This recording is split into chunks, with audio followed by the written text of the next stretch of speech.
Pendidikan sebagai wahana pembebasan. Dunia pendidikan sendiri harus banyak melatih tentang kebebasan. Murid harus bebas dan aman supaya dapat belajar bagaimana berpikir kritis sekaligus toleran terhadap setiap perbedaan.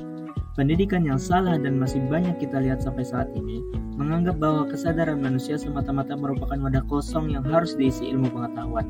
Apabila wadah itu sudah penuh, apakah pendidikan tersebut berhasil? Itu artinya peserta didik hanya menjadi objek dan pendidik menjadi subjek.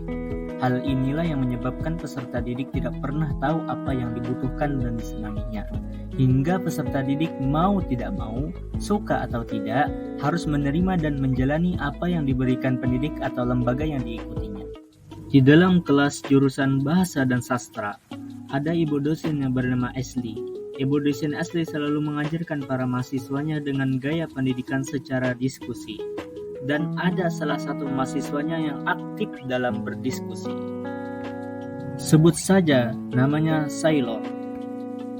Dan di kelas lantai atas, ada seorang bapak dosen maths. Sebut saja namanya Bapak dosen Michael. Beliau dalam mengajarkan mahasiswanya sangat berbeda seperti ibu dosen Ashley. Yakni metode yang beliau gunakan adalah ceramah, sehingga membatasi muridnya untuk aktif di kelas. Dan ada salah satu muridnya yang tidak pernah absen mengikuti Olimpiade Maths sewaktu SMA. Namun seketika kemampuannya menurun saat duduk di bangku kuliah. Dia bernama Lucas Shaw, atau biasa panggilannya adalah Shaw. Lihatlah bagaimana Sailor sangat menikmati kelasnya. Ibu Ashley sangat bangga dengan Sailor. Walaupun begitu, Ibu Ashley tidak pernah membedakan mahasiswanya, karena semua mahasiswa mempunyai kapasitas yang berbeda. Ada kelebihan dan kekurangannya masing-masing. Bapak Michael tidak pernah memahami kami sebagai mahasiswa. Beliau hanya mengajarkan apa yang penting bagi beliau kepada kami. Jika begini terus, hancurlah sudah perkuliahanku, ucap Shaw dalam hatinya. Pendidikan membuat seseorang yang menjalaninya menjadi baik. Dan orang baik akan bertindak dengan hal-hal yang mulia.